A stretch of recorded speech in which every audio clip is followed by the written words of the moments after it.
Welcome to The Truth! I am so excited. On this platform, we endeavor to create transformation, foster healing, empower, give women a voice in marriage, singleness, ministry, relationship, and the list goes on. Ladies, you are not alone. We're going to insert our own personal challenges and victories. Alongside me for this amazing journey is Tiffany Michelle of the #Wholeness Podcast. Hey everyone. And Letitia Etienne of tscribesblog.spot. Welcome. And Nikita J with Nikita. Hey y'all, hey. Angelina Serrano of Her Heal Hearts. Hi ladies. And I'm your host, Danielle K. Grant of Trajectory, A Journey to Transformation. You may have also seen me on the Principles and Promises of God here on NECTN. And you can also find me on That's All Devotional on Facebook. Ladies, let's start our conversation. Ladies, let's just address the elephant in the room. Let's talk about COVID. Let's get it out the way. How have we all dealt with this pandemic? I'm curious. Ooh. You know what? We are slowly emerging out of the pandemic, but I want to tell you, it has been one of those ups and down kind of situation. Mm-hmm. There are times when I was excited, and there are times when I was definitely frustrated. Yeah, I can agree. I think that at least for me, like everything changed. Like my room became like my office. My basement became my gym. It was difficult because I'm so used to being out and about and out in the town, and it kind of like sent me back. And it was just a weird transition, and there was a lot of periods that kind of felt really empowering, like I'm gonna just conquer the world and I'm gonna, make videos and things. And then there's other moments that, that felt really dark and really lonely. Right. Let's talk about being a single parent. Kudos to you out there, because I guarantee you it was tough. Having 2 daughters, trying to juggle working from home, trying to juggle teaching the girls stuff that I have no idea what they were learning, by the way, because this whole new math, I was like, Google the answer. Here's a calculator. Right? I don't know. Yeah.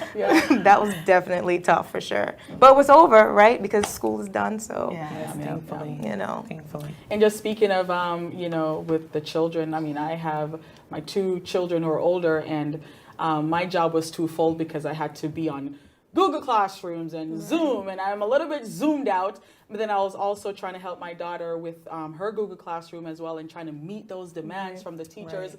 And then I kind of felt like, well, I'm doing the same thing to somebody else. And so that became a little bit challenging. And there are times when I had to really step back and to find myself and to just think about, Danielle, what do you want to do during this time? Right. But what about social distancing? What is social distancing, by the way? Does it exist anymore? No, it doesn't. It doesn't. Yes, we are still social Right. distancing. Yes, we are. I would have to say, like, being an introvert, social distancing was very easy for me. It was comfortable, but after about 3 months, you're kind of like, okay, I need to do something a little different. I need to get out. So the challenge was to be able to sort of go out and, follow the rules, but still, get that exercise, get that fresh air. Yeah. Right. I think I've been enjoying this way too much. Tiffany. Like, I am an introvert as well, and I am a natural homebody, so canceling every single plan was fantastic. I am usually so busy. I don't know about you guys, but I'm always so busy. Yeah. Right. And this break has really been what I needed. So I've enjoyed every single second. I'm like, let's keep it going. Just kidding. No. I truly, I miss the interactions. Yes, I live for that stuff. So yes, it was nice in the beginning because it was like, okay, my life is so fast and I get to slow down a little bit, but I really, really thrive. And what's funny is that, we need a balance of both. Yes. We need alone time, and then we Yes. also need time with other people. Right. So I think this really reinforced that. Right. I know for me, and I'm going to say it, and you guys are going to tell me that, Danielle, you are lying, but I'm also an introvert. Nah, I don't believe it. I really am an believe it. introvert. I I believe become it. extroverted when I really need to. But I was having the frustration came when I was really trying to be alone with myself. Right. And I love my children to death. But at the same time, I was home primarily by myself because my husband was working a lot during this whole time. And so there are times when I felt like a single mom and just having to navigate, the whole thing. Every day, mommy, when is breakfast ready? Mommy, when is lunch ready? Mommy, when is dinner ready? And I remember there was a time when I really looked at the clock and I got up around after 8 because you have to clean up the house and everything like that. And I realized it was 3 o'clock and I had not sit down. Wow. I was literally just on the go. And I remember speaking to my husband because I know during this time, marriages came under attack. But I purposed in myself that I didn't want my marriage to come under the weight of the moment. And so I had to learn to communicate with my husband and said, you know what, I need some time. Right. And then he was so gracious to say, you know what, when I come in the evenings, you take your time. And so that's when I went on my prayer walks. That's when I just walked and I took my time. Right. You got lost. I got lost. Yes. Right. Got lost. Where's mommy? Yes. Right. Yeah, I got lost. So it was really a journey during this whole pandemic. But you know what? God is so good. Yes, In He is. spite of Right. everything, the chaos and the confusion that was happening, He allowed us to walk through some open doors. Absolutely. Let's Yes. talk about the open doors that God has created. Right. Absolutely. I mean, well, for me, Talk about it. for me, thanks, Yes. Angie. I've decided to start a YouTube channel, and I have to be honest, I was super nervous because Yes. I am not one to be in front of cameras. So that was the first thing, and then there's the obvious, this Yeah. huge opportunity. So I'm Yeah. like, okay, Yeah. Jesus, you opening doors, I'm walking through. I don't know where I'm going, but that's okay. I guess Right. that's being faithful, right? Right. It's having Right. faith. Right. So I'm So good. walking through them, just Right. walking through. Walking through them. Yes, for sure. I know for me, I was already doing the That's All devotionals, and God just kind of said, I want you in this moment. I want you in this season. And so I had to begin to carve out the time with the children. If you saw some of my earlier episode, I was outside in the backyard because I didn't want the noise. And so I wanted to focus. And so I would have to, bribe them a little bit. If you stay in for half an hour, you'll get a candy or you'll get to watch your And they'll favorite. remember. You They get to watch remember. your favorite TV show. Right. And so I had to carve out that time, and I just began to do the devotionals. And then when things started to dwindle down a little bit, I said, God, what's next? What is next? And I remember I was praying, and I said, God, there must be more than this. You've made some promises. There must be more than this. And I remember after saying that prayer, then the following week, he kind of works just like this. The following week, I get a call for this amazing opportunity to be on Right. NECTN with my pastor, by the way, to have devotion. And I want to say that sometimes God is preparing you Right. in the dark moments, Right. that you don't see the preparation. Right. But That's if I wasn't just being obedient to Him and just doing those devotional, even though it wasn't like everything that I wanted it to be, I wouldn't rise to the occasion to be on the network to do the devotion with my pastor. And I've just seen how God elevated me during that process. And then the next day, I came in the Monday, and the Tuesday, the owner of the studio said, hey, I want you to create a talk show. And I was like, in my head, I didn't say anything to him. In my mind, I said, me? But he had not read my journals. Wow. He had no idea who I was Right. and what my dreams were. And then this amazing opportunity arose, and here we are. Yeah. And I couldn't think of being on this journey with nobody else than you beautiful, gorgeous ladies. Yes. Thank you. Camera one, please. It's just been amazing. It's just been amazing, everything that God has done in this Yes. season. So even I the dark agree. time, God has a plan for us. Absolutely. Yeah. Well, I would definitely have to say that this is so not me.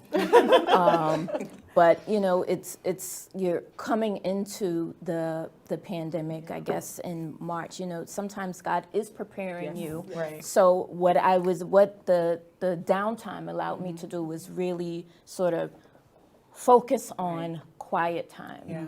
with God. You know, you're putting everything on pause, or everything has been put on pause Right. for you. For you. So you're just kind of getting into your word, you know, spending, you know, time in prayer, whether it's, you know, cleaning up the house, just being very intentional and purposeful Right. about how you dialogue with God. Yeah, and I kind of want to point out something because, you know, when we speak about that, we know that that's what we need to do, Right. and Yes. it sounds like really like the good thing to do, but Right. how do we get to that place where we find peace in that? Because I think a lot of people, although they had the initiative that they wanted to, like, you know, thrive in that business or Right. pour into that ministry or spend time with God or whatever the case may be, they found themselves really struggling with loneliness. You know, like loneliness is really real, and there's a lot of different circumstances that people are facing that Right. seasons like this where you can't go anywhere, Right. where you can't really, you know, quote unquote, be distracted by friends and family and outside recreation. What do you do to kind of come to terms with, like, this is the season that God has me in? It's really a really interesting thought, because I think everyone has to, like I think Tisha said it nicely, that you have to come to that place where you realize, you know what, I have to accept the season. And I think a lot of times we are trying to go ahead of ourselves as women. Sometimes we're trying to go ahead of ourselves. We have the things written down in our journals. You know, we have the phone calls with our friends of what we think the next step is. But we all have to come to the place where we own the season Right. Yeah. and say, God, what is it you're trying to do in this moment? Right. And rather than let the loneliness, or sometimes, I mean, people were married and they felt lonely. Right. But it's all about owning the season in whatever state that you're in, whether you're single or married, and just ask God to navigate that path. And then when you allow him into the circumstance, then he'll just kind of like push you to Yeah. where you need to be. So it's all about owning the season that Right. you're in, for sure. Yeah. Definitely. Acknowledge it and grow where you can grow. It's an opportunity to Right. grow. It's real easy to sort of, you know, I don't know what's going on, you know, I'm confused, I don't understand.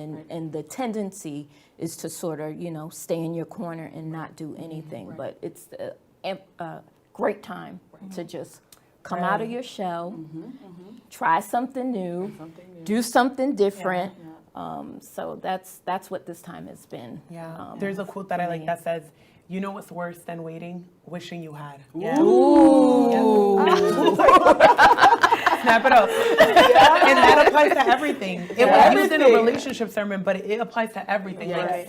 Like, you never want to be in the place that you're like, man, I should have just waited because this wasn't even worth it. You know, so we can just be still in that season and know that He's God in that season. Absolutely. Listen.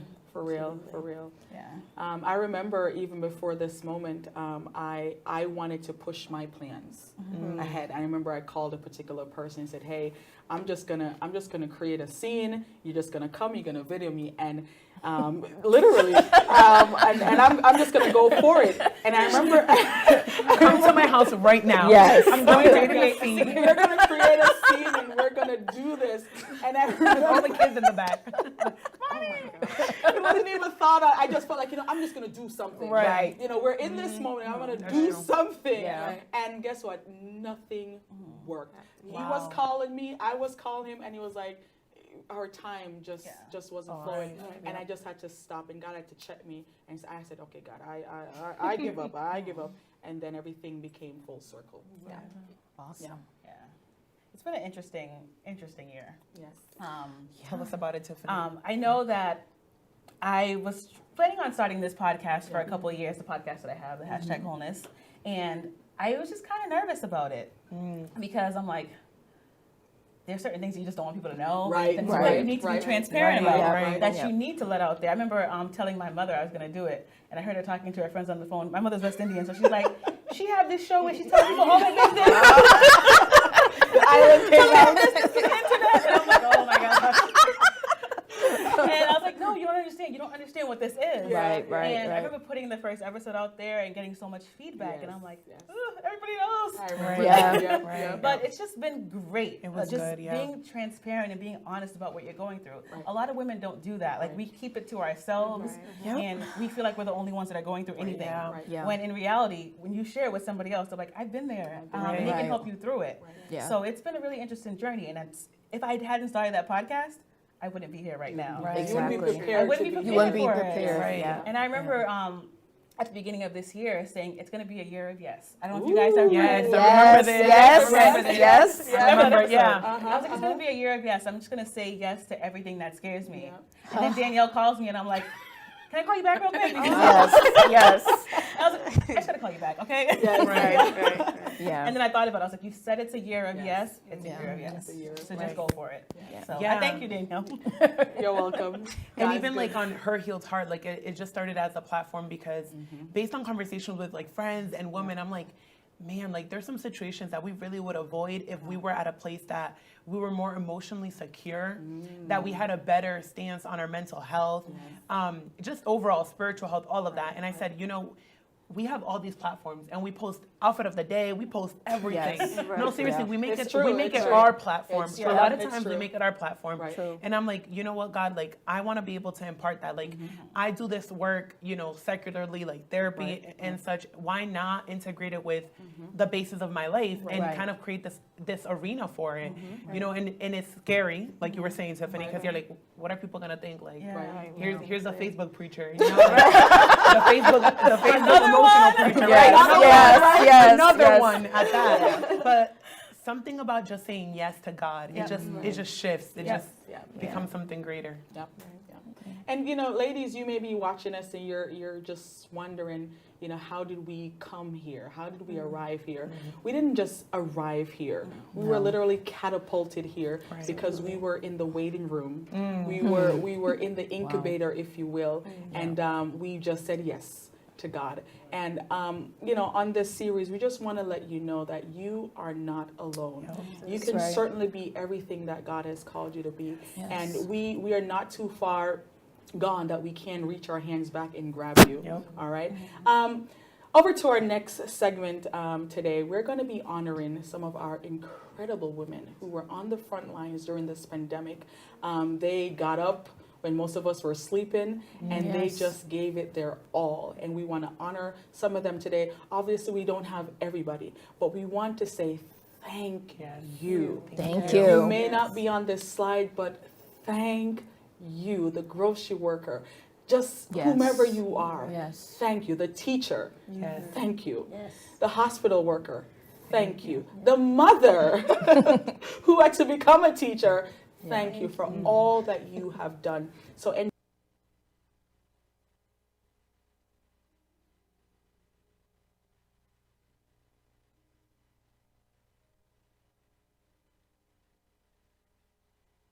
all that you have done. So, and